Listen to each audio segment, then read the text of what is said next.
गुस्सा मनुष्य का सबसे बड़ा शत्रु।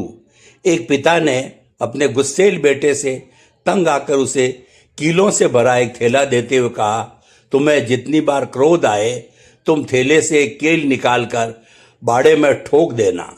बेटे को अगले दिन जैसे ही क्रोध आया उसने कील बाड़े की दीवार पर ठोक दी। यह प्रक्रिया वह लगातार करता रहा। धीरे धीरे उसकी समझ में आने लगा कि कील ठोकने की व्यर्थ मेहनत करने से अच्छा तो अपने क्रोध पर नियंत्रण करना है, और क्रमशः कील ठोकने की उसकी संख्या कम होती गई। एक दिन ऐसा भी आया कि बेटे ने दिन में एक भी कील नहीं ठोकी। उसने खुशी खुशी ये बात अपने पिता को बताई। वे बहुत प्रसन्न हुए और कहा, जिस दिन तुम्हें लगे कि तुम एक बार भी क्रोधित नहीं हुए, ठोकी हुई कीलों में से एक कील निकाल लेना।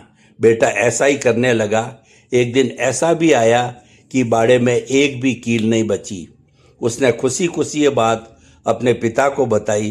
पिता उस लड़के को बाड़े में लेकर गए और कीलों के छेद दिखाते हुए पूछा, क्या तुम ये छेद भर सकते हो? बेटे ने कहा, नहीं पिताजी।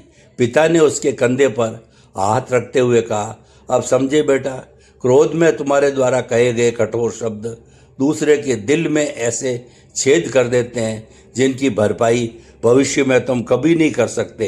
इससे हमें यह संदेश मिलता है कि जब भी आपको क्रोध आए तो सोचिएगा कि कहीं आप भी किसी के दिल में कील ठोकने तो नहीं जा रहे हैं।